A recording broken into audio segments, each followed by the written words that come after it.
wabarakatuh. Bismillahirrahmanirrahim. Alhamdulillahirabbil alamin. Wa bihi nasta'inu ala umuri dunya waddin. Wassalatu wassalamu ala asrofil anbiya'i wal mursalin sayyidina wa maulana Muhammadin wa ala alihi wa sahbihi ajma'in, amma ba'd. Yang terhormat Bapak Kepala SD Negeri Kalangsono II, Bapak Ibu Guru yang saya hormati, marilah kita panjatkan puji syukur kehadirat Allah Subhanahu wa Ta'ala yang telah memberikan taufik, rahmat dan hidayahnya kepada kita semua, sehingga kita dapat berkumpul dalam acara diseminasi budaya positif di sekolah SD Negeri Kalangsono II oleh Bapak Nur Abadi, calon guru penggerak Angkatan 9 Kabupaten Batang. Yang kedua, sholawat serta salam, marilah kita panjatkan puji syukur kehadirat. Sholawat serta salam marilah kita haturkan kepada junjungan kita Nabi Agung Muhammad SAW yang kita nanti-nantikan syafaatnya di yaumul qiyamah. Amin, Allahumma amin. Susunan acara pada acara siang hari ini yaitu acara yang pertama pembukaan, acara yang kedua menyanyikan lagu Indonesia Raya, acara yang ketiga sambutan dari Bapak Kepala Sekolah, acara yang keempat materi dan yang akan diselingi dengan diskusi dan tanya jawab, acara yang kelima penutup. Marilah kita buka acara pada siang hari ini dengan bacaan basmalah. Bismillahirrahmanirrahim. Semoga bisa memperlancar acara kita pada siang hari ini. Acara yang kedua menyanyikan lagu Indonesia Raya yang akan dipimpin oleh Ibu Sofia Hasinta. Kepada beliau kami persilakan. Hadirin dimohon berdiri. Hiduplah Indonesia Raya, tumbuhlah Indonesia tanah airku, tanah tumpah darahku. Di sanalah aku berdiri, jadi pandu hidupku. Indonesia Raya, merdeka, merdeka, tanahku, negeriku yang ku cinta. Indonesia Raya, merdeka, merdeka, hiduplah Indonesia Raya. Hadirin dimohon dilanjutkan acara yang ketiga, sambutan oleh Bapak Kepala Sekolah. Kepada beliau Bapak Bakri SPD kami persilakan.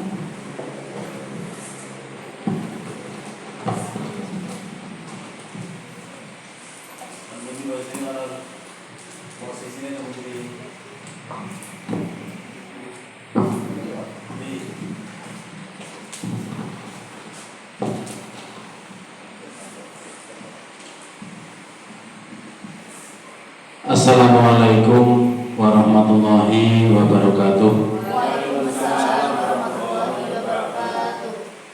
Bapak Ibu peserta diseminasi budaya positif sekolah yang saya hormati, marilah kita memanjatkan puji syukur kehadirat Allah Subhanahu wa Ta'ala bahwasannya pagi siang ini kita semua masih diberi kenikmatan, kesehatan, sehingga dapat melaksanakan tugas dan kewajiban kita dengan tidak ada halangan suatu apapun. Sholawat salam semoga senantiasa terlimpahkan kepada junjungan kita Nabi Agung Muhammad SAW, dan mudah-mudahan kita semua mendapatkan syafaatnya fid wa dunya wal akhirah. Amin, Allahumma amin. Bapak Ibu peserta diseminasi budaya positif di sekolah yang saya hormati, Pada kali ini Bapak Nur Abadi selaku calon guru penggerak telah lulus dalam program CGP Angkatan 9. Kami selaku kepala sekolah mengucapkan selamat kepada beliau dan mudah-mudahan dapat menyelesaikan kegiatan tugas ini selama kurang lebih 6 bulan untuk kemudian mendapat predikat sebagai guru penggerak. Pada pagi ini sesuai dengan program beliau, tibalah pada saatnya melangkah menjalani tahapan diseminasi program CGP untuk yang pertama kali. Kami ucapkan selamat, semoga program ini dapat kita ikuti dengan sebaik-baiknya, dapat memberi manfaat kepada kita semua dalam rangka meningkatkan mutu pendidikan di sekolah kita SD Kalangsono 2. Untuk selanjutnya, semoga Bapak Nur Abadi dapat menyelesaikan tahapan-tahapan berikutnya. Masih ada program pendampingan yang akan dilaksanakan selama kurang lebih 5 kali lagi.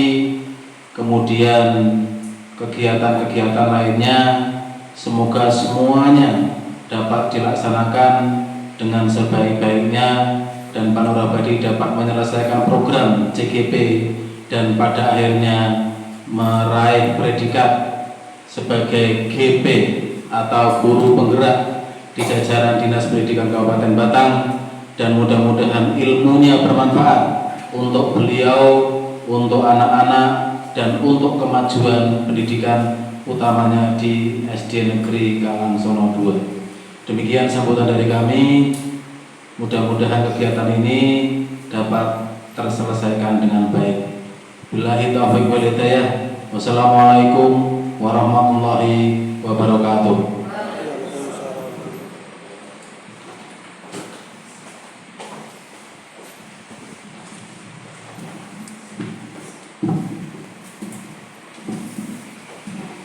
Terima kasih kami sampaikan.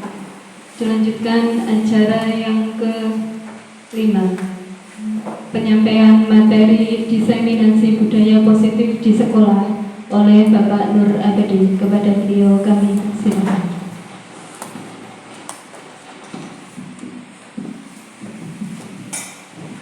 Assalamualaikum warahmatullahi wabarakatuh.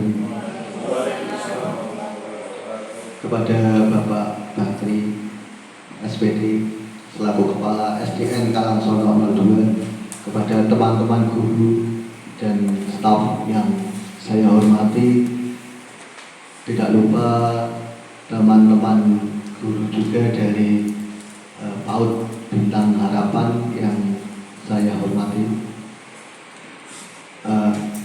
Langsung saja di sini saya akan menyampaikan diseminasi kurang lebih durasinya 1 jam Bapak Ibu dengan materi budaya positif di sekolah. Sebelum ke materi akan saya tayangkan 1-2 video. Mungkin ini sudah ada yang pernah melihat, tapi suara tidak ada ini Bapak Ibu, karena saya ambil kabel HP ternyata tidak ada di sana. Diseminasi artinya apa? Penularan. Penularan.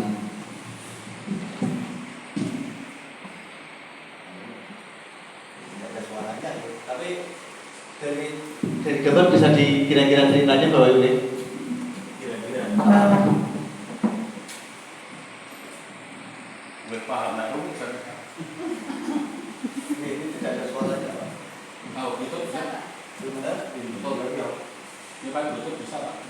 intinya yang belutnya bisa Orang lah ya. bisa disalin Pak ya.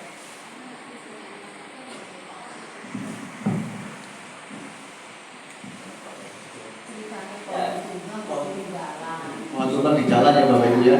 Tidak ada yang bergerak apapun, semuanya hanya menunggu. Tapi itu ada anak kecil yang waktu itu hujan, hujan kemudian dia punya inisiatif untuk mendorong hal itu, walaupun secara logika dia tidak akan mampu, tapi dia melakukannya. Sementara yang lain, yang orang-orang dewasa itu hanya diam saja, menunggu. Ini kalau ada pun suaranya itu suara itu India Bapak Ibu, itu bukan dari kita mungkin videonya, itu dari India atau Pakistan lah. Ya.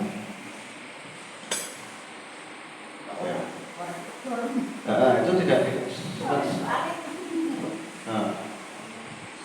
kemudian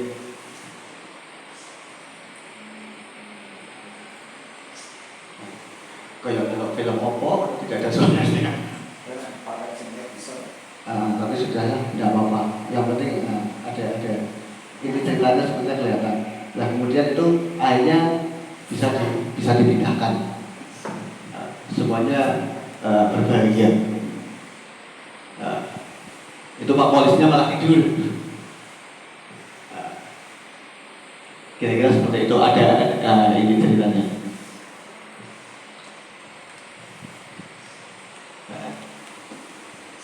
Cukup Bapak Ibu, kira-kira ada sudah tertangkap nih ceritanya ya. Mungkin ada yang mau menyampaikan apa sih dari video itu yang bisa kita petik hubungannya dengan budaya positif di sekolah. Nah, mungkin ada yang ingin menyampaikan, bisa dari situ atau mungkin maju. Itu malah yang bisa pertolongan malah anak-anak, bukan yang dewasa. Berikan pertolongan anak-anak, bukan yang dewasa. Ada yang lain mungkin? Pak.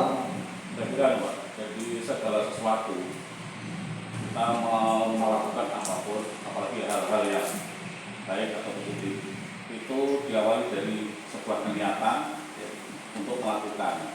Meskipun dalam kenyataannya mungkin secara kemampuan, mungkin kalau dilaksanakan sendiri itu sangat tidak mampu.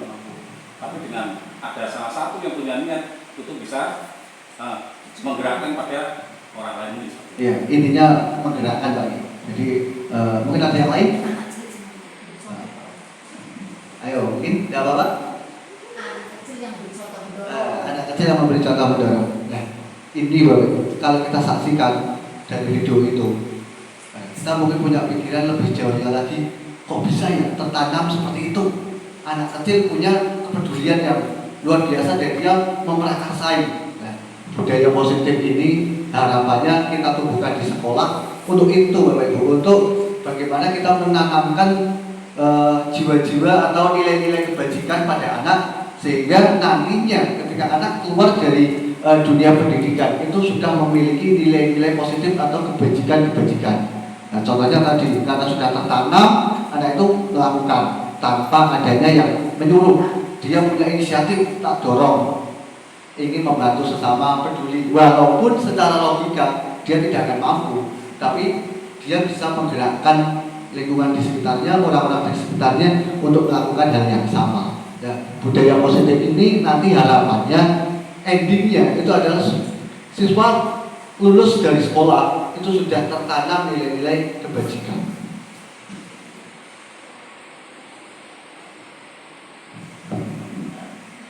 Tidak pakai pointer Bapak Ibu, karena saya belum narasumber, jadi tidak punya pointer.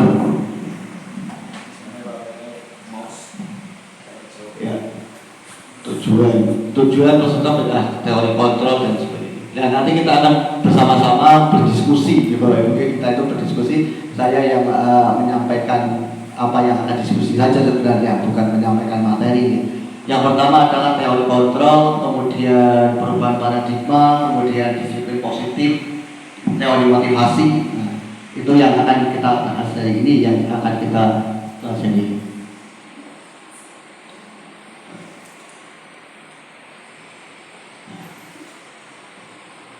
Cobalah buka. Ini sebetulnya ada permainan ini. Terus cobalah buka. Ini secara berpasangan sebetulnya Bapak Ibu, tapi kalau dilaksanakan agak lama. Nah, dari sini saja langsung ke narasinya, nanti kita simpulkan. Anda dan teman Anda, cobalah buka. Nah, cobalah buka ini maksudnya satu orang menyimpan suatu hal sementara yang lain berusaha untuk membuka hal itu, rahasia apa sih yang disimpan. Nah, sebetulnya seperti itu.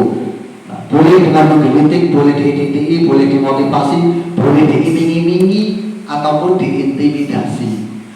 Nah, tapi toh nanti kenyataannya membuka tangan atau tidak itu kan terserah Anda sendiri.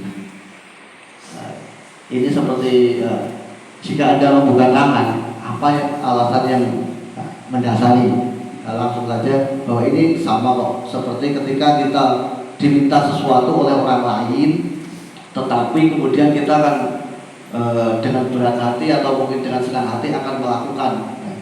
Tapi melakukan itu kan hak Anda, hak prerogatif Anda. Tidak ada yang bisa mendorong. Nah itu dibuka sih Pak, misalnya dibuka dengan alasan akan diberi uang, itu toh pilihan, bukan orang lain akan mengontrol orang lain, pilihan Anda sendiri. Cuma Anda memilih untuk melakukan itu.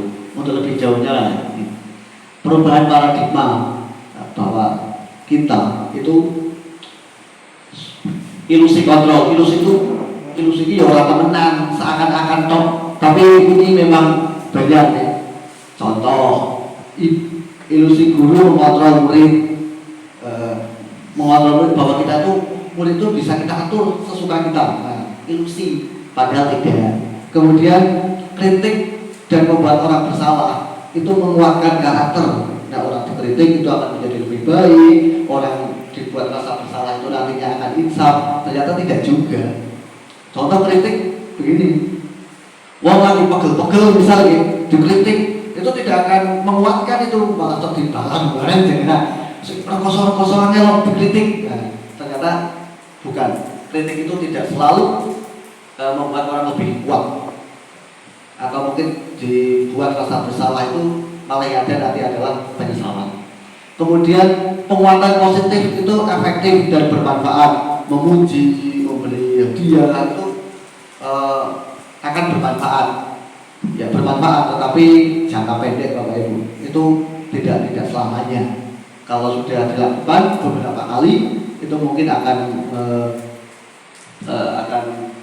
sudah tidak berlaku. Orang dewasa berhak untuk memaksa. Ini di rumah, bahkan di sekolah itu ya seperti itu. Saya juga, maksudnya saya juga. Ketika dengan anak-anak ya kita memerintah harus seperti ini. Padahal orang dewasa ya sebenarnya tidak berhak untuk memaksa. Tapi pada kenyataannya kita sering.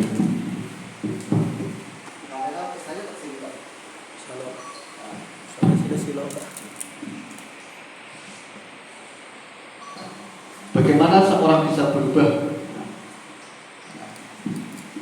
dari paradigma stimulus respon kepada pendekatan teori kontrol? Bila kita ingin membuat kemajuan yang perlahan, sedikit-sedikit, itu maka kita akan mengubah sikap kita, Bapak Ibu.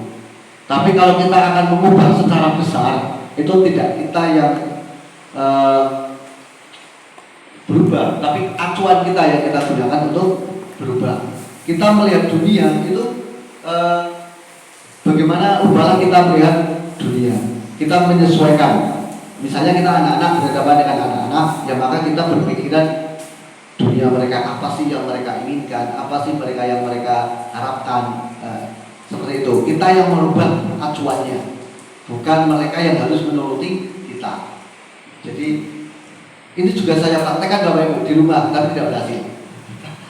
Tidak berhasil. Maksudnya begini, saya tanamkan kepada yang di rumah, termasuk kepada istri saya sendiri, bahwa janganlah kita mengatur-ngatur orang lain. Gunakanlah perspektif kita itu apa sih yang mereka harapkan. Mungkin kalau wanita mungkin lebih sulit, tidak mempan. Mono terus seperti itu. Arpe, yaitu seperti lagunya ada band ya. Wanita ingin dimengerti, tapi persepsi mereka dirubah agak sulit. Itu disampaikan oleh Korban. Nah, ini perbedaan antara stimulus respon dengan teori kontrol, Bapak Ibu. Kalau stimulus respon itu kita memandang bahwa kebutuhan manusia itu sama. Tapi kenyataannya kalau menurut teori kontrol, kebutuhan manusia itu seseorang itu berbeda-beda.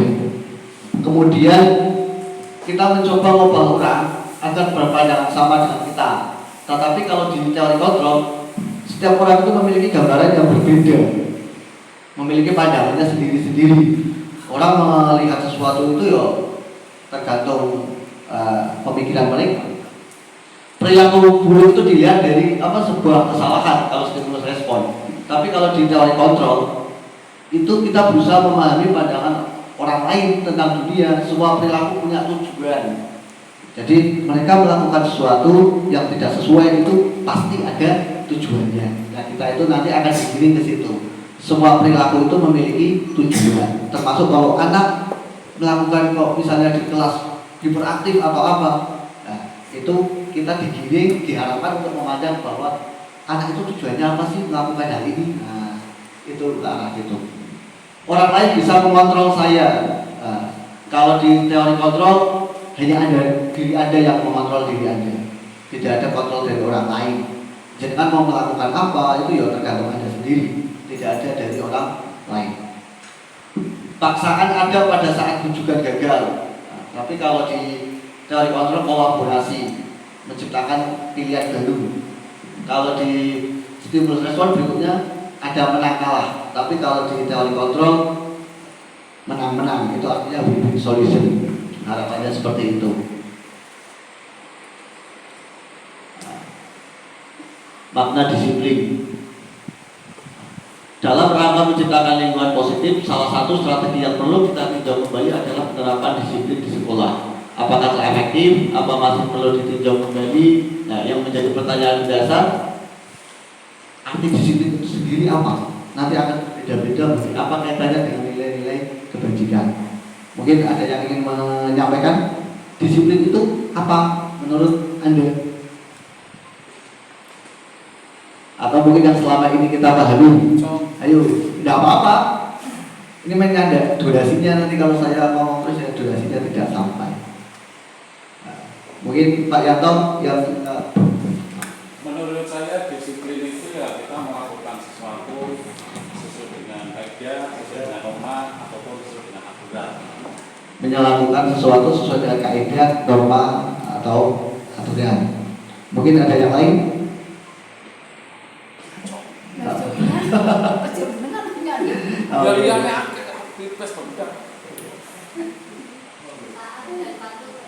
Taat dan patuh pada aturan. Oke. Memang seperti itu mungkin disiplin itu ya taat pada aturan, tidak terlambat, datangnya tepat. Nah, itu. Nah, ini banyak sekali. Berasal dari bahasa Latin, artinya belajar. Jauh sekali Pak Budi. Nanti kepatuhan ada di situ, tapi disiplin itu dari bahasa Latin artinya disiplina. Dari bahasa Latin disiplina artinya belajar.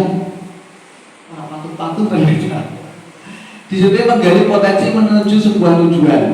Namun dalam budaya kita disiplin itu berubah. Artinya menjadi sesuatu yang dilakukan seorang pada orang lain untuk kepatuhan, atau mungkin menghubungkan nilai disiplin dengan tidak nyaman. Kita mengerti bukan pencapaian. Nah, nanti paradigmanya bahwa disiplin itu adalah ya kita mengatur diri kita sendiri untuk melakukan sesuai dengan nilai-nilai kebajikan. Termasuk di dalamnya itu adalah menaati aturan dan sebagainya. Ini biasanya kadang kan ada istilah disiplin ilmu, mungkin kita itu. Oh, itu beda lagi Pak. Kalau disiplin ilmu itu mungkin pencabangan ilmu Pak.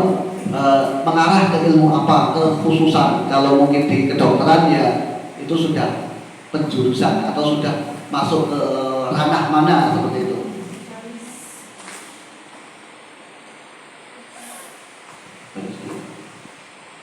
Nah, ini menurut Ki Hajar Dewantara Bapak Ibu, di mana ada kemerdekaan di situ harus ada disiplin yang kuat. Sesungguhnya disiplin itu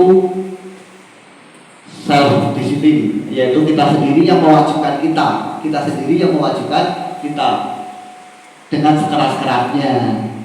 Tapi kalau jika tidak cakap atau tidak mampu, maka ya butuh orang lain untuk mendisiplinkan. Artinya disiplin itu kesadaran diri. Kalau kesadaran dirinya belum ada, maka perlu butuh orang lain untuk mendisiplinkan. Contohnya murid belum bisa dia mendisiplinkan dirinya, maka butuh guru untuk menuntun agar bisa mendisiplinkan. Seperti itu intinya. Nah, untuk mencapai kemerdekaan dalam konteks pendidikan kita saat ini yang menciptakan murid merdeka, syarat utamanya harus ada disiplin yang kuat, disiplin dari diri, dari motivasi internal. Nanti kita akan bahas dalam masuk. Nilai-nilai kebajikan universal. Nilai-nilai kebajikan universal itu nilai-nilai yang diyakini itu benar, itu sesuai dengan hati nurani manusia, mempunyai tujuan mulia yang ingin dicapai oleh setiap individu. Tidak mengenal agama, bahasa, suku ataupun ras, itu namanya nilai kebajikan. Kalau menurut Geisel, setiap perilaku memiliki tujuan.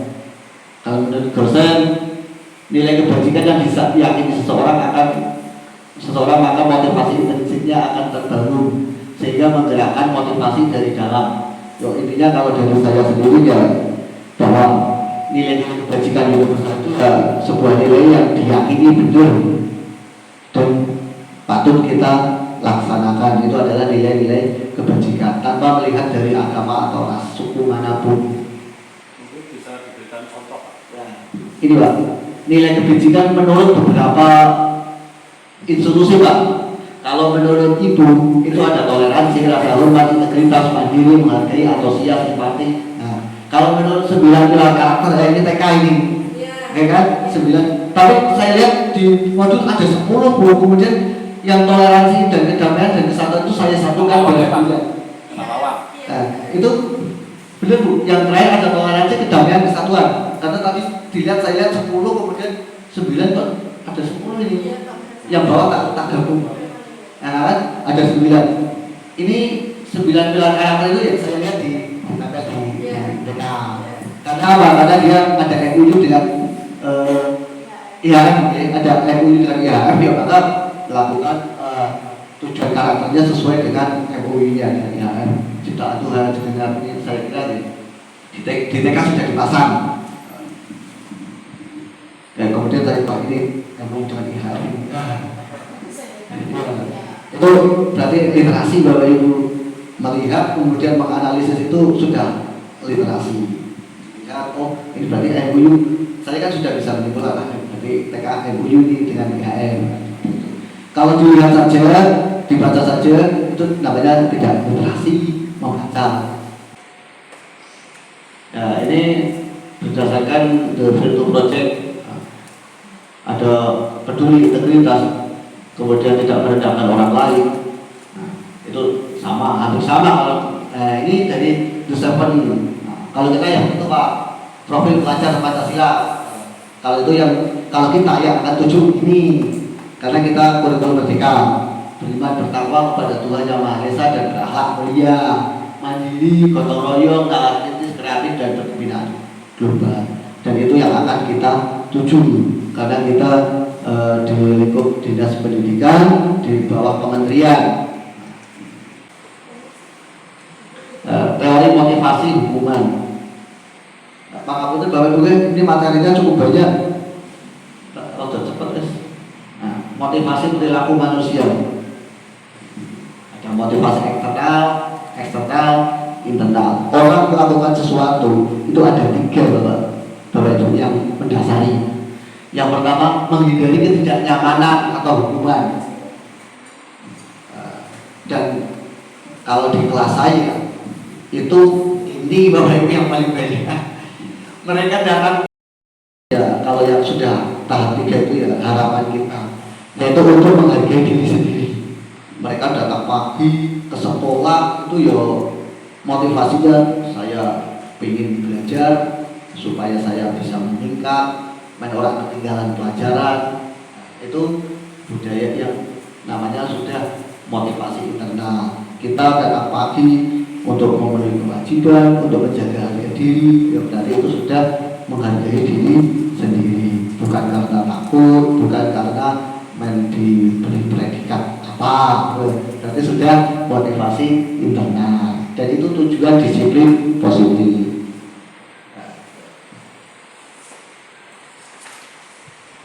Yang berikutnya hukuman, konsekuensi, dan restitusi. Nah ini banyak sekali, tidak usah saya baca saja. Ini saya ambil dari KBBI, dari kamus. Hukuman adalah siksa dan sebagainya yang dikenakan kepada orang melanggar. Konsekuensi adalah akibat, sementara restitusi adalah proses menciptakan kondisi bagi murid untuk memperbaiki kesalahan. Tidak saya baca penuh Bapak Ibu. Nanti di sini saja. Perbedaan hukuman, konsekuensi, dan restitusi. Kalau hukuman itu sesuatu yang menyakitkan harus terjadi. Kalau konsekuensi hal yang harus memang terjadi. Tetapi kalau restitusi itu pilihan. Tidak nyaman kepada anak menjadi tidak nyaman. Kalau konsekuensi tidak nyaman tapi sedikit, hanya jangka waktunya pendek. Kemudian kalau restitusi itu menguatkan untuk murid dalam jangka panjang. Kalau hukuman, korban mendapat keadilan. Kalau konsekuensi, korban bisa diabaikan. Tetapi kalau restitusi, korban mendapat ganti. Hukuman itu murid akan tersakiti. Kalau konsekuensi, murid dibuat tidak nyaman. Tetapi kalau restitusi, itu murid mendapatkan penguatan. Sementara kalau dari garis besar yang atas, hukuman itu adalah identitas yang gagal. Artinya ketika kita memberikan hukuman kepada murid, itu murid akan merasa saya itu gagal, saya itu orang yang tidak berhasil, saya orang yang salah, seperti itu. Restitusi, nanti itu kan Pak. Ketika ada permasalahan anak yang melanggar nilai kebajikan, kita itu tidak memberi hukuman, tapi kita itu memperbaiki, anak itu memperbaikinya. Itu nanti anak menemukan sendiri cara memperbaiki dirinya yang tidak sesuai itu bagaimana. Kita hanya menuntun, sementara yang menemukan sendiri itu adalah si siswa. Nanti akan di belakang adalah hukuman agresif, perilakunya nanti yang dihukum akan agresif. Kalau konsekuensinya itu cukup panjang, nanti tak disingkat di sini saja. Stimulus respon.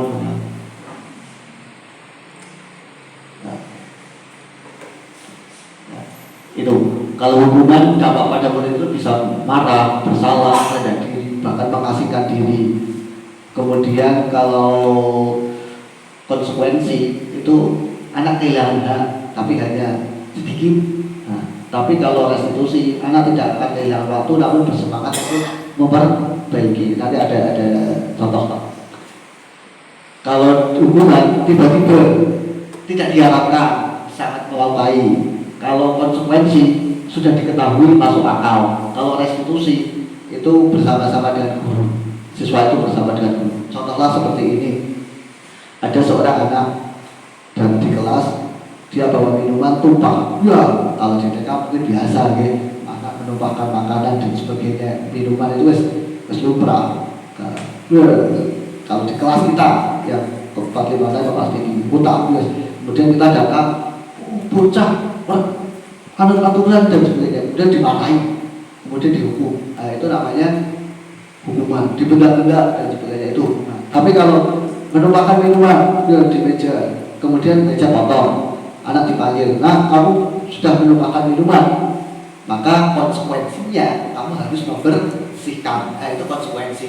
Dia jadi kehilangan waktu, tapi kan hanya sebentar membersihkan, dan dia tidak merasa dilukai karena memang itu dia yang mengotori, dia hanya berkewajiban untuk membersihkan. Tapi kalau di restitusi itu ya mereka mengakui salah bahwa sudah menumpahkan minuman. Dan terus bagaimana? Ya nanti saya bersihkan dulu misalnya. Untuk ke depan bagaimana? Untuk ke depan ya saya akan lebih hati-hati. Nah, misalnya itu restitusi. Berarti anak sudah menentukan sendiri bagaimana memperbaikinya. Tapi kalau hukuman kan tidak dibenda-benda dan sebagainya. Kalau konsekuensi ya tadi dia mengotori ya resikonya membersihkan. Dia merusakkan mainan tempat ya resikonya konsekuensinya mengganti. Nah,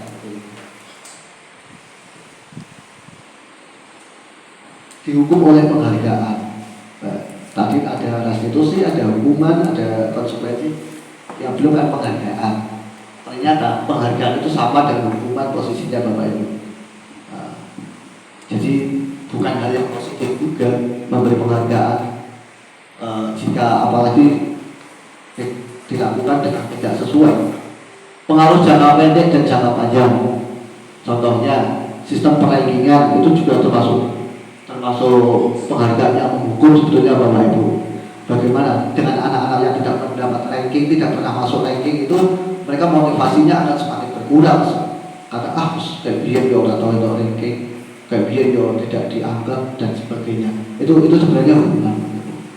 Kemudian penghargaan itu tidak efektif. Contoh, ketika kita memberi, nah yang datang hari ini pagi atau dapat mengerjakan soal saya beri 2.000, besok 2.000. Lama-lama anak-anak itu tidak sekolah lah itu pola itu namanya tidak efektif. Mereka sudah tidak menginginkan lagi kadang-kadang. Atau mungkin merusak hubungan. Penghargaan merusak hubungan itu satu kelas yang diberi penghargaan satu, yang lain tidak. Itu kan Mary Pak Budi jadi pilih sih, Pak Budi sekolah kok tapi tidak pernah di. Nah, contoh ketika gambar atau menggarap ada anak yang wah hebat kamu betul, sementara yang lain tidak, itu sebenarnya lama-lama akan merusak hubungan. Nanti mungkin di batin anak itu, saya itu sekolah setahun di kelas papa tak tahu saya jadi puji Pak Guru, iya Pak Guru. Nah seperti itu merusak hubungan, mengurangi ketepatan, kemudian menurunkan kualitas, mematikan kreativitas. Ini yang ketiga ini, kalau ini sebenarnya ada dari hasil survei, hasil survei dan analisis itu membuktikan itu. Kemudian penghargaan itu menghukum. Nah, bagaimana kalau kita ingin memberi penguatan kepada anak yang tidak menghukum? Nah, ini bentuk apresiasi. Kalau dia tidak menghukum ya secara khusus itu artinya ya dekat saja. Nah, begitu. Mungkin teman-teman tidak tahu tidak apa-apa, tapi yang diberi apresiasi itu tahu untuk gambarnya sudah bagus ini pewarnaannya. Kalau bisa malah semua, si A ini bagus apanya, si B bagus apanya, tapi memakan waktu. Kemudian secara pribadi lah itu tadi, secara pribadi fokus pada proses. Bukan berkelek gitu. Fokus pada proses itu misalnya begini, ketika anak sudah mengerjakan walaupun hasilnya belum sesuai dengan harapan kita, tapi sudah tekun, sudah dalam artian sebisa mungkin semaksimal mungkin melaksanakan, itu ya juga butuh dipuji Bapak Ibu. Walaupun kadang-kadang hasilnya belum sesuai harapan kita, terus garap, ya biji sudah, tapi garapnya tenanan. Ya kita dipujinya yang tenanan itu, wah kamu sudah menunjukkan semangat yang luar biasa, bagus. Walaupun kadang nilainya belum sesuai harapan kita, tapi ada nilainya di situ, ada nilai semangatnya dan sebagainya. Konsisten itu berarti terus dipuji, apa ya diberi kekuatan itu terus. Kalau pemandangan, kalau hari ini diberi jangka waktu tidak lagi yo, nanti akan tidak baik. Nah, ini contoh apresiasi. Situasinya ada kita menemukan mahasiswanya menolong orang murid baru. Nah, kan itu berarti nilai kebajikannya rasa empati.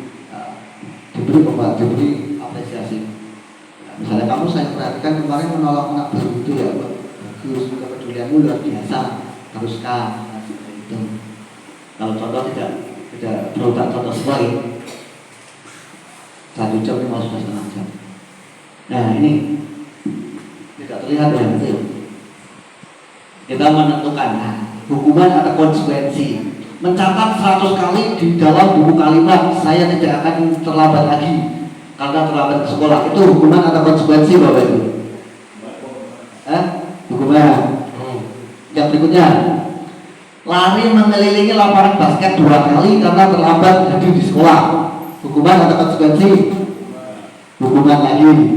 Diminta push up 15 kali karena tidak menggunakan masker. Hukuman. Membersihkan tumpahan air di meja tulis karena tersenggol pada saat belajar. Konsekuensi. Oke. Murid disuruh untuk tidak mengenakan sepatu seharian di sekolah karena tidak mengenakan sepatu hitam. Hukuman. lari mengelilingi lapangan basket 2 kali karena terlambat 10 menit untuk pelajaran PJOK. Ada yang hukuman, ada yang konsekuensi. Yang atas betul semua, yang bawah terpecah, ada yang konsekuensi, ada yang hukuman. Itu konsekuensi Bapak Ibu, karena dia terlambatnya di jam olahraga, diberi konsekuensi olahraga juga. Jadi itu misalnya karena 10 menit dia pemanasannya kurang, disuruh lari. Nah, itu mengganti pemanasan yang tidak dilakukan, itu konsekuensi. Tapi kesalahannya tidak mengerjakan PR matematika, kon lalu ning lapangan, nah itu hukuman, tidak ada hubungannya. Ya.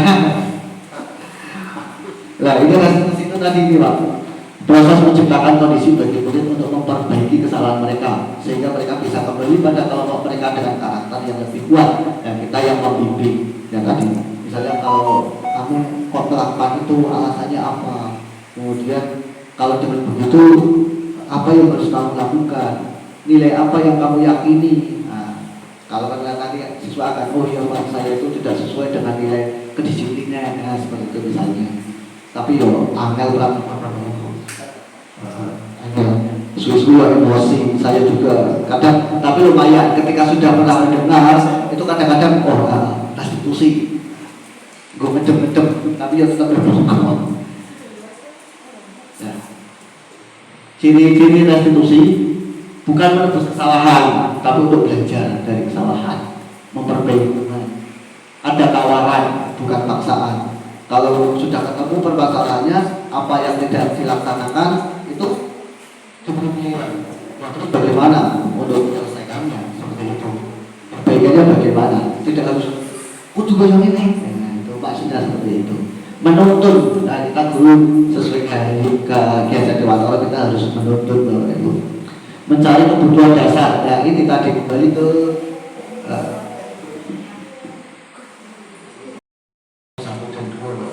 mungkin ada yang Bapak Ibu tanyakan atau mungkin tanggapi, wah itu tidak sesuai apa itu boleh.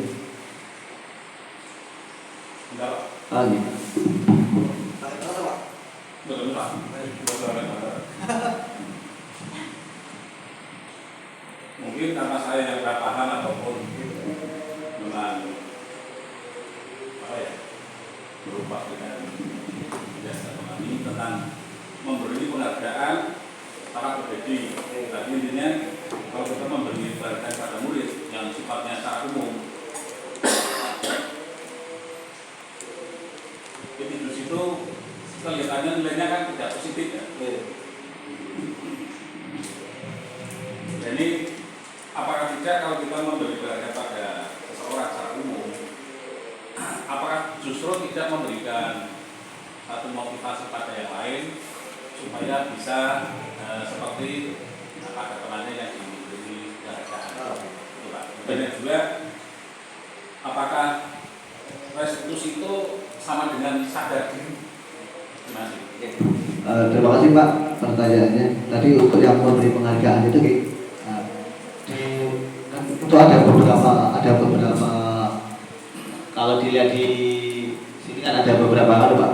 Jadi misalkan anak suatu saat maju diberi penghargaan untuk memotivasi yang lain, itu sifatnya boleh Pak. Apalagi namun harapannya jangan hanya anak itu saja. Artinya misalkan dari beberapa anak itu temukan apa nilai dia yang baik. Kadang kan kita ke depan itu kan, ini yang sudah jawabannya benar atau yang sudah nilainya bagus. Tapi sementara untuk teman yang lain juga perlu Pak diberi penguatan. Misalkan juga ini sudah berusaha dengan keras.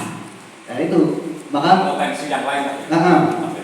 Potensi yang lain. Artinya kalau dari 5 anak atau 6 anak kalau kita mau tunjukkan ke depannya semuanya 6 anak itu ada nilai positifnya yang akan kita apresiasi. Entah hasilnya, misal menggambar, ini warnanya bagus. Wah ini pemilihan misalkan ini dari gradasinya bagus, warnanya si A, wah objeknya bagus ini mobilnya terlihat seperti mobil bulan, itu kan kita cari semuanya. Jadi nanti akan dapat semua. Tapi kalau misalkan hanya ini yang baru ketemu satu ya, si ini bagus. Nah, itu memotivasi itu untuk apa, Pak? Kalau dalam jangka pendek untuk motivasi iya, Pak. Tapi ketika contohlah yang dapat apresiasi si A terus, karena memang si B kemampuannya misal kok biasa saja, tidak pernah diapresiasi, itu hanya melihat saja, lama-lama akan jadi minder, Pak. Terus saya diapresiasinya kapan, di aspek mananya, maka Kalau lain jadi putus harapan. nah, seperti itu. Nah, tapi kalau kita pernah tampilkan, oh kadang si A akunnya luar biasa loh, walaupun kadang nilainya 70, tapi dia sudah berusaha keras itu yang kita apresiasi. Seperti itu, Pak. Kemudian untuk restitusi itu kita memang mencoba kepada kita menerapkan itu untuk menggiring anak, menuntun anak agar bisa tahu salahnya apa, tidak sesuai dengan nilai apa. Misalnya datang terlambat tuh, ya saya terlambat Pak karena saya apa-apa. Ya terus ditanya kan biasanya, karena tahu keyakinan kita sekolah kita, ya Pak harus disiplin. Nah, dia tahu bahwa dia itu sudah melanggar nilai kebajikan disiplin. Kemudian terus bagaimana untuk ke depan mungkin saya akan bangun lebih pagi Pak, saya persiapannya lebih awal seperti itu. Kata sadar diri maksudnya. Itu sadar diri itu artinya mereka menemukan sendiri ya, apa salahnya, bagaimana solusinya, itu mereka menemukan sendiri. Ya, demikian ya. Kita lanjut ke materi berikutnya nih. Ya, kita lanjut ke materi berikutnya. Ada 20 slide ini, keyakinan kelas, tak buat saja. Mengapa harus keyakinan kelas? Bukan peraturan. Mengapa kita memiliki peraturan tentang menggunakan helm saat mengendarai kendaraan? Itu kalau kita menggunakan helm saat mengendarai kendaraan, nilai yang diyakininya apa, Bapak Ibu? Mengapa kita pakai helm? Kebutuhannya agar apa, Pak? Agar aman, agar selamat. Itu berarti motivasinya sudah di dalam, Pak. Artinya kalau kita percaya dengan mengenakan helm kok untuk keselamatan, ya insya Allah cepat kok nganggo helm karena untuk keselamatan. Tapi kalau motivasinya main orang ditilang, jadi orang. Saya itu dari rumah ke sini, betul. Karena tidak ada operasi di situ. Berarti ada mereka belum sadar dari diri bahwa itu untuk keselamatan. Iya. Mengapa harus diyakini bukan peraturan? Mengapa harus keyakinan kelas atau sekolah bukan peraturan? Karena itu tadi mendukung motivasi intrinsik dari dalam siswa. Mereka melakukan itu dalam rangka karena mereka sadar nilai-nilai kebajikan di situ ada yang akan dituju. Tapi kalau peraturan itu kecenderungannya adalah lebih ke darurat. Itu kalau peraturan. Tapi kalau keyakinan kelas harapannya itu muncul dari siswa, nanti dibuat bersama dengan guru. Kalau sekolah ya berarti ya semua sekolah membuat keyakinan sekolah. Intinya lebih tertanam. Pembentukan keyakinan kelas bersifat abstrak daripada peraturan. Kemudian keyakinan kelas berupa pernyataan yang universal. Terus nanti ada contohnya. Pernyataan keyakinan kelas dibuat dalam bentuk positif. Jadi tidak ada misalnya jangan, tidak boleh, itu tidak digunakan dalam keyakinan kelas. Hendaknya tidak terlalu banyak, mudah dipahami dan diingat. Pendek-pendek saja, berapa paling 10 atau 6 gitu aja. 6 itu sudah cukup banyak itu. Saya kemarin membuat 10, belum saya tempel lagi. Rencananya mau ditempel. Keyakinan kelas sebaiknya sesuatu yang dapat diterapkan. Membuat keyakinan kelas itu yang standar yang bisa kita lakukan. Jangan yang terlalu tinggi malah tidak bisa dilaksanakan. Contoh, misalnya berangkat kalau di sekolah, misalnya peraturan sekolah rapi dan menggunakan jas. Nah itu kan nilainya perapian ada, menggunakan jasnya itu yang tidak bisa terlaksana karena tidak semua punya. Dan kalau punya 1-2 di seminggu itu kurang mungkin. Nah keyakinan kelas harapannya anak sekolah yang jangan seperti itu, yang kita bisa laksanakan. Misalnya datang ke sekolah sebelum pukul 6, nah itu keyakinan ditulis seperti itu misalnya, tapi melaksanakannya sulit. Ya, jadi tidak usah yang bisa kita laksanakan. Semua warga kelas hendaknya berkontribusi, jadi semuanya membuat, dan siswa guru itu membuat bersama, tidak guru buat L itu benar. Ditinjau kembali, hari ini bukan 1 minggu diubah tidak apa-apa, 1 bulan diubah tidak apa-apa menurut hasil itu tinjauan. Aku udah pas nih, hati boleh tidak apa-apa kalau keyakinan kelas. Tapi beda dengan peraturan sekolah ya. Kalau sekolah ya ada peraturan yang keyakinan ada, peraturan akademik itu ada. Tapi kalau untuk keyakinan ini untuk menanamkan tadi budaya positif, untuk menuju nilai-nilai kebajikan. Prosedur membuatnya, warga sekolah atau murid di kelas itu yang pertama curah pendapat. Itu biasanya seperti ini, kita tuliskan aturan-aturan di sekolahan atau di kelas.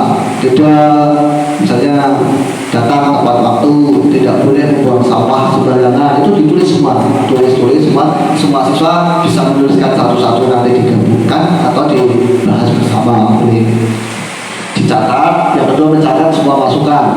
Sudah dicatat semua, itu banyak sekali kemungkinan. Kemarin itu saya setengah papan tulis penuh, tulisan bocah itu kan banyak yang sama. Nanti kita kaji, oh ini sama, ini tentang kebersihan, ini juga sama gitu. Kemudian susunlah keyakinan kelas sesuai prosedur. Contohkan gantilah kalimat negatif menjadi kalimat positif.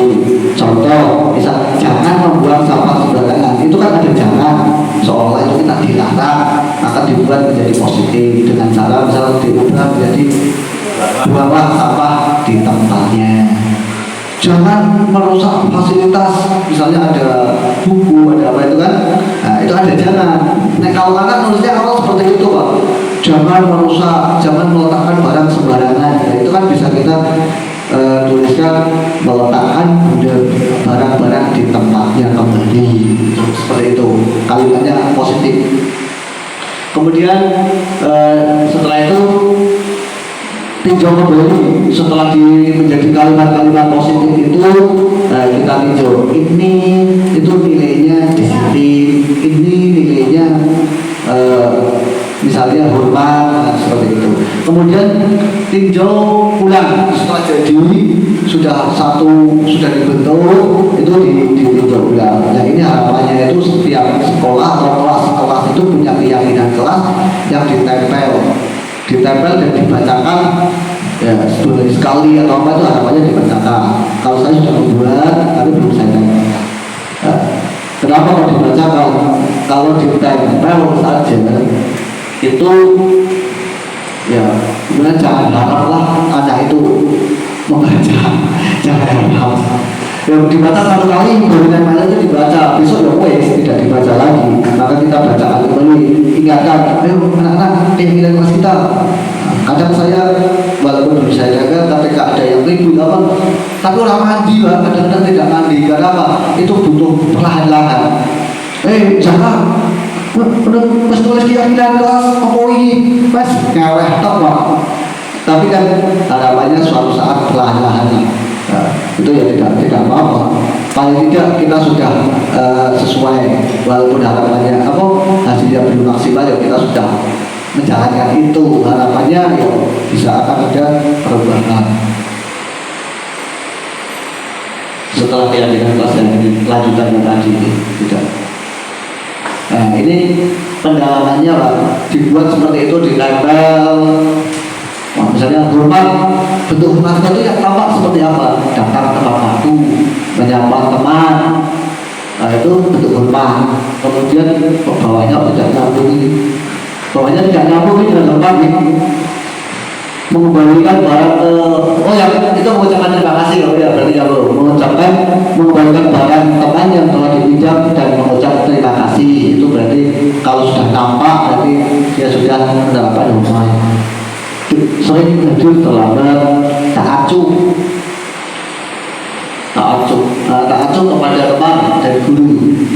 warga info berarti tidak mengembalikan barang itu dengan model T, tampak tidak tampak. Ini yang bekerja, tekun bekerja. Tampak itu berarti yang menggambarkan bekerja itu. Kalau yang tidak tampak itu berarti yang tidak menggambarkan bekerja. Rasa diterima ini masih sama T masih. Nah ini dengan tabel milih untuk pendalaman di kelas. Terlihat berempati kepada teman, memegang barang milik orang lain hanya dengan izin, itu terlihat. Kalau yang terdengar berarti yang diucapkan, misalnya terima kasih, kemudian minta tolong, kemudian pinjam, itu sudah yang terdengar. Berperilaku itu berarti yang berbentuk tindakan tersenyum ramah, menghubungkan badan, postur tubuh yang tenang, orang maju bernasihat atau sambil lari-lari atau itu. Ini pendalaman berikutnya adalah kegiatan tugas saya, tugas kamu, tugas guru, mengajar, mendidik, memberi nilai, mengatur, menegakkan peraturan, menjalankan keyakinan. Tugas murid belajar, mencoba, mengikuti peraturan, menjalankan keyakinan. Bukan tugas guru, itu ada menyakiti atau disakiti, itu bukan juga memaksa, itu juga kegusuran. Itu sesuatu yang berbeda. Bukan tugas sesuatu mengeluh. Biasanya ngeluh itu cari. Sudah diberi tulis, Pak, tugasnya bukan mengeluh, tapi udah Pak Guru saya kakek tulis ini. Merusak barang pribadi sering sekali ini barang pribadi barang orang lain. Kalau boleh disuai itu kayak nah, motor lampu kelas lampu banyak sekali kertas sampai tak hitung anak-anak itu langsung membuka buku tak hitung halamannya. Wah ada usaha yang sering itu ini tidak apa-apa yuk kasih kami. Nah itu wah saya Pak Guru masih akeh Pak Guru bisa berapa kamu tapi gabung berapa itu halamannya tak buka bukunya isinya berapa itu yang lain 36 masih 34 masih 30 gitu. Jadi ditulis akeh rumaksane. Wah, gue saya 37 aku tak buka. Bahwa isinya itu 58 lembar itu habis tinggal 30-an. Berarti 20 halaman lebih hilang.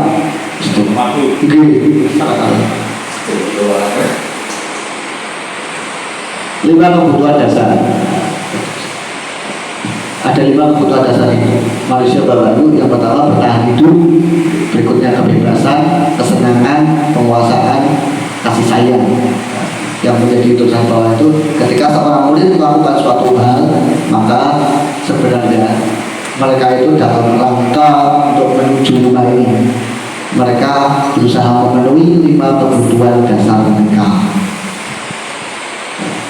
Kebutuhan bertahan hidup itu ada fisiologis yang untuk makan minum itu fisiologis, makan minum tempat tinggal.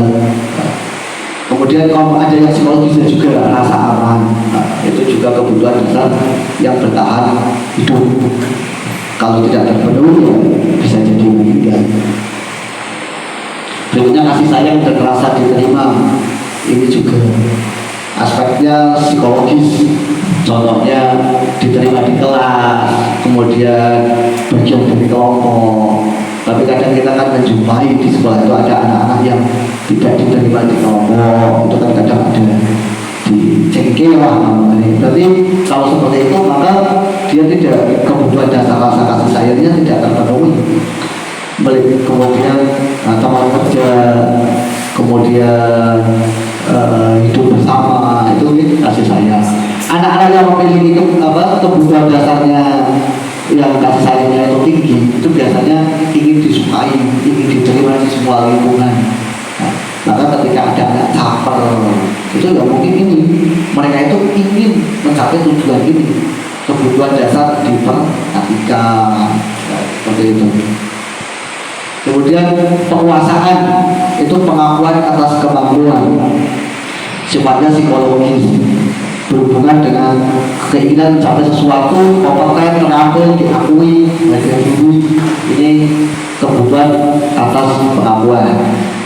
dianggap berharga, kemudian bisa membuat perbedaan, dihormati, kemudian self-esteem. Saya tidak proses tadi agak lupa. Self-esteem saya belum tahu artinya apa, tapi mau proses lupa. Kemudian ada pengaruh, punya pengaruh untuk kekuasaan. Anak-anak yang memiliki kebutuhan dasar yang standar tinggi untuk kekuasaan, yang punya standar tinggi, itu biasanya ingin menjadi pemimpin. Wah, saya pak ketua kelasnya, seperti itu. Mereka juga suka mengamati sebelum menerima saudara kecewa bila melakukan kesalahan. Itu ya. Rapi, sistematik itu biasanya ciri-ciri orang-orang yang punya standar ini tinggi, standar kekuasaan yang tinggi. Terus kemudian kebutuhan kebebasan, bersifat psikologi, kebutuhan anak kemandirian, otonomi, mengendalikan arah hidup. Kemudian anak-anak suka mencoba-coba, banyak bergerak, seperti ini, senang kebebasan. Kemudian kesenangan kebutuhan, bagaimana? Oh, ini kebebasan. Ya, ini kesenangan, kesenangan bersifat psikologis, akan terasa senyum, bermain, tertawa. Yang penting biasa itu menghubungkan kebutuhan akan kesenangan dengan belajar. Anak-anak dengan kebutuhan dasar kesenangan tinggi menikmati apa yang dilakukan. Mereka suka permainan dan suka menoleh si barang, suka bergurau, suka melucu, menggemaskan. Bahkan saat mereka bertingkah laku buruk, mereka masih terlihat lucu. Itu bagi anak-anak yang punya standar kesenangan tinggi. Gemes itu biasanya seperti itu. Nah, dan selesai Bapak Ibu untuk yang materi subpadu 3 dan 4. Karena saya ikut mungkin ada pertanyaan atau mungkin lanjut ke yang terakhir. Lanjut ya.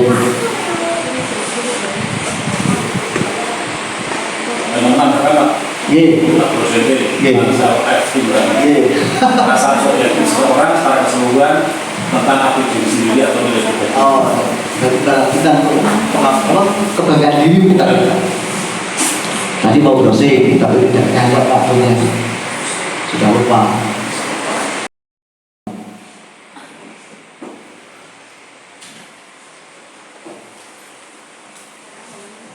Nah, posisi kontrol dan dosen Nah, 5 posisi kontrol itu kita itu sebagai apa? Kita bisa saja sebagai apa? Bukan kita sebagai apa? Bisa saja. Yang pertama penghukum, pembuat merasa bersalah, teman, pemantau, atau manajer. Nah, sekarang posisi kita itu ada di yang bagian mana? Ya kita sendiri yang tahu. Ya apakah sebagai penghukum, atau pembuat merasa bersalah, atau teman, atau pemantau, atau manajer. Itu baik di keluarga ataupun di sekolah.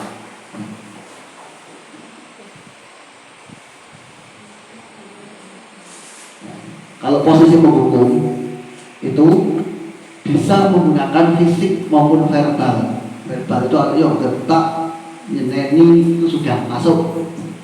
Kemudian orang-orang yang menjalankan posisi penghukum ini biasanya alasannya sekolah memerlukan sistem yang dijadikan alasan bahwa ini sistem itu harus ditegakkan agar kondusif dan sebagainya alasannya. Sistem itu digunakan untuk menekan siswa. Contoh yang sering diucapkan ciri-cirinya, patuhi aturan saya atau awas. Seperti itu. Kamu selalu saja salah.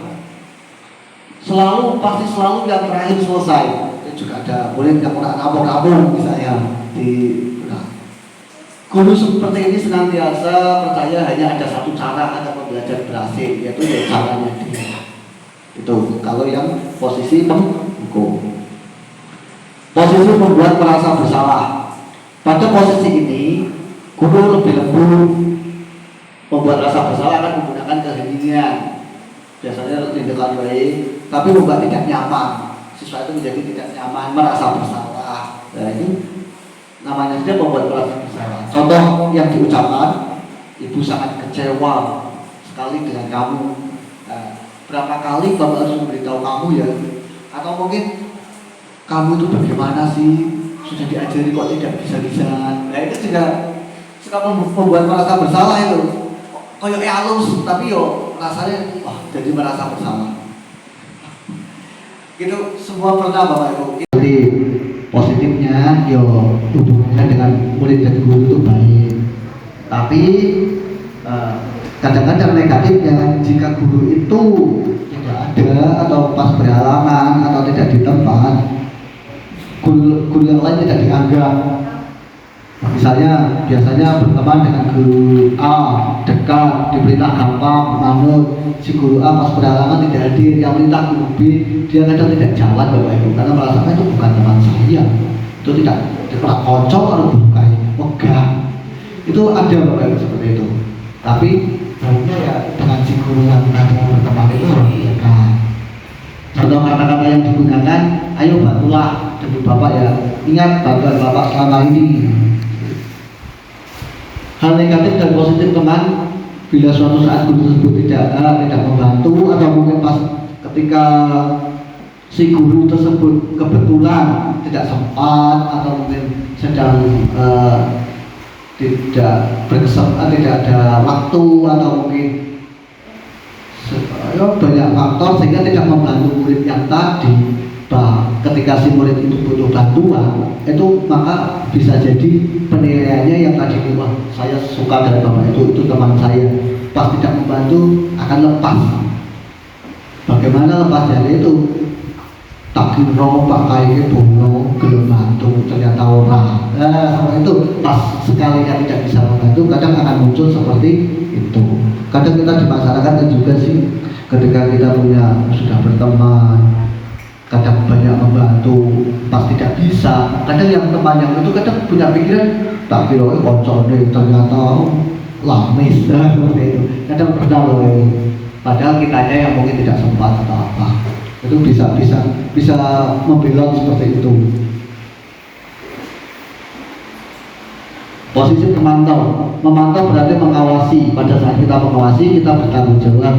Ini biasanya posisi-posisi pemantau ini berdasarkan data dan fakta. Mereka sudah punya kuasa iri-iri alam. Contoh menegur anak yang tidak menaati itu mereka sudah punya catatannya. Tanggal sekian terlambat lagi itu tidak catatan atau mungkin sudah diobservasi. Maka kata-kata yang sering muncul peraturannya apa yang dapat melakukan, konsekuensinya apa, nah, itu pemantau. Kemudian seorang pemantau sangat mengandalkan perhitungan ya tadi sudah saya sampaikan catatan. Dan ini posisi manajer. Harapannya kita bisa memposisikan sebagai manajer. Posisi di mana guru berbuat sesuatu bersama guru berarti restitusi pak. Kalau manajer itu kita melakukan restitusi. Harapannya kita di posisi ini. Tapi kadang-kadang itu cok memantau, cok manajer. Biasanya yang sering diterapkan itu manajer dan pemantau. Kalau untuk yang penghukum harapannya jangan. Walaupun untuk menegakkan jadi perlu dihukum. Tapi kalau dengan adanya restitusi itu kita kalau sudah melakukan restitusi maka berarti kita manajer bukan lagi penghukum. Harapannya di situ. Walaupun angel bapak ibu saya belum bisa. Padahal ini sekalian padahal orang sesuai. Tapi kadang keterucut karena apa? Hukuman itu kan luapan emosi sesaat. Kalau kita sudah pas moro-moro oleh laporan gimana ya tetap meluap sih bagi luapan emosi sesaat maka muncullah hukuman. Kan memang teorinya seperti itu, hukuman itu muncul karena emosi sesaat.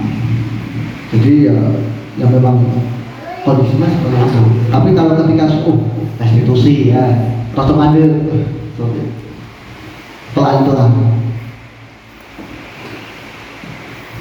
5 posisi kontrol guru berbuat. Nah itu kalau yang penghukum dan pembuat merasa bersalah itu membuat termasuk identitas gagal.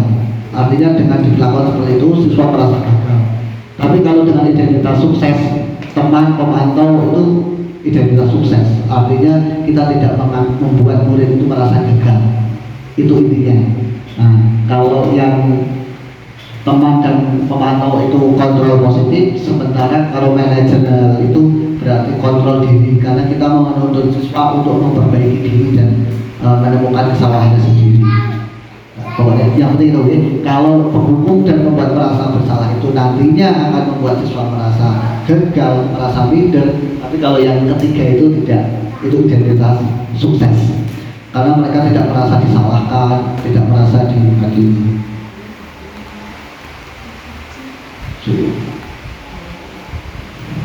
Itu dari perkataan yang dikeluarkan murid ketika dihukum. Kadang murid berkata saya tidak peduli. Mereka sedang melakukan, Pak, apa yang kita sampaikan itu kadang mereka melakukan. Tapi kalau motivasi mereka tadi kembali ke teori motivasi, bukan karena kesadaran saya salah, mereka tidak. Karena yang paling aman saat itu, saya manut saja, itu yang mereka tetap melakukan. Tapi motivasinya berbeda. Motivasinya berbeda. Maafkan saya.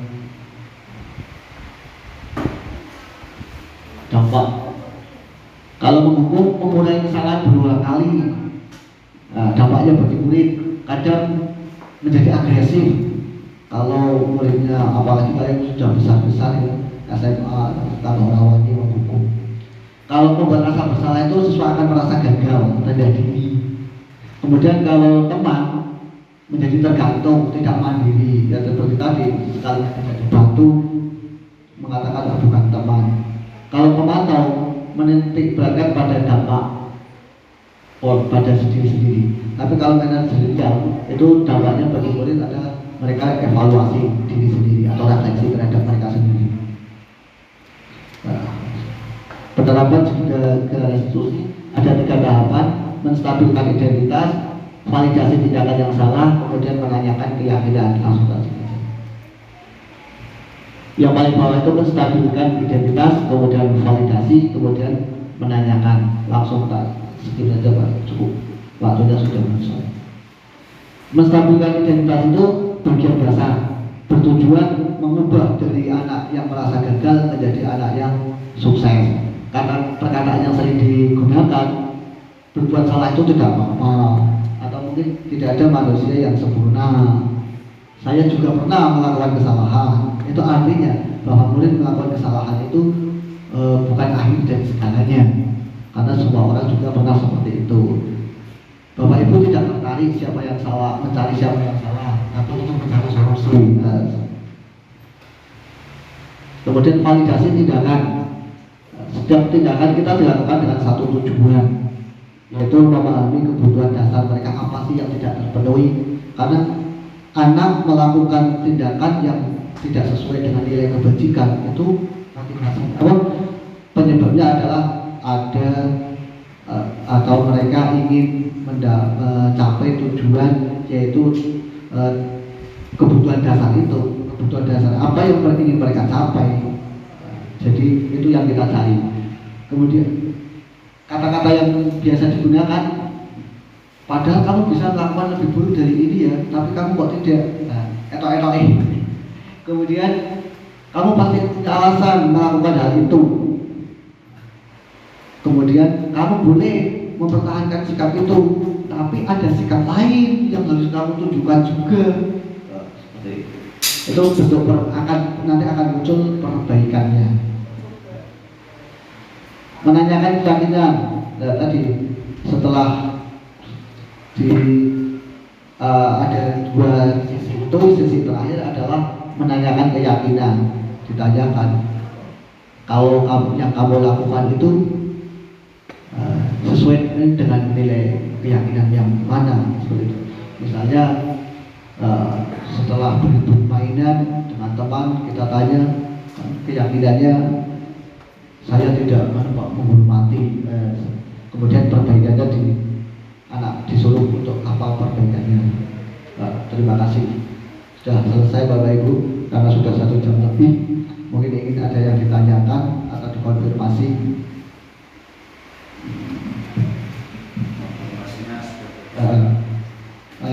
Mohon maaf apabila apa yang saya sampaikan itu mungkin tidak kurang sesuai atau mungkin bahkan keliru.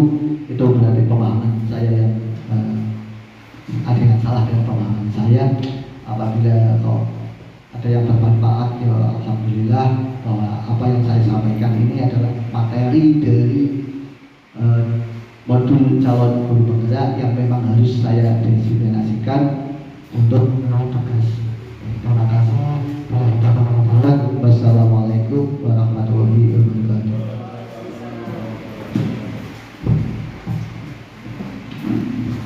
Terima kasih kami sampaikan.